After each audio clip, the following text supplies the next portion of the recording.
You're going to have to find more cash if you're successful in 4 weeks' time, aren't you? And my understanding is this triple... Where are you on the triple lock, as it's known? Pensions will continue to go up under a Conservative government. How we calculate that will be in our manifesto. Are you going to raise tax? But no, what we want to do is to be able to actually reduce tax on working families. That's the instinct of us as Conservatives, because we're a low-tax party. Are you going to put tax up for those earning more money?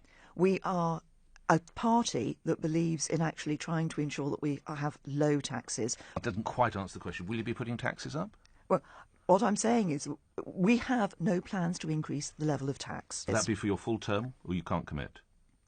No, as a government, we would go into government with no plans to increase the level of tax. I've personally dedicated the last 12 years of my life to a career in medicine. I'm now at the point of seriously considering resignation because things have gotten so bad on the shop floor. What are you planning to do about these crippling frontline staff shortages, which have worsened as a result of the government's failure to invest properly in the NHS?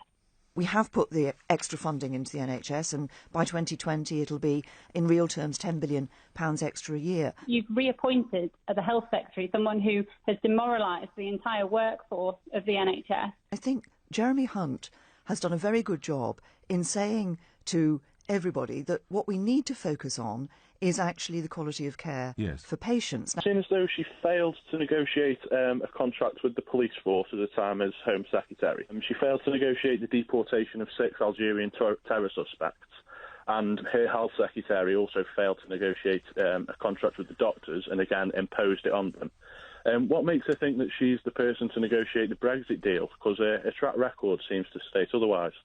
You talk about deporting people. I'll tell you who I made sure was no longer in this country, Abu Hamza and Abu Qatada. Yes, I did say to the Police Federation that I thought they needed reform, and the Police Federation has reformed. You've already said that you want to reduce immigration in this country to the tens of thousands.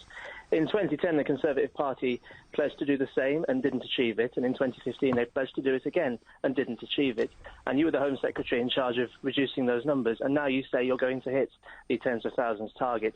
How am I supposed to believe, after 6 or 7 years of failing to hit that target, that you're going to have any success this time? Well, what we've seen, Jimmy, in the immigration figures over that period is that they started to come down, then they went back up again. The last set of figures we saw, there was a fall. It's not something where you do one thing and suddenly you've achieved your aim. You have to keep working at it. Once we're outside the EU, there'll be another part of the picture that we can influence. I think people want us to control our borders. That's what I want to do. Jeremy Corbyn doesn't.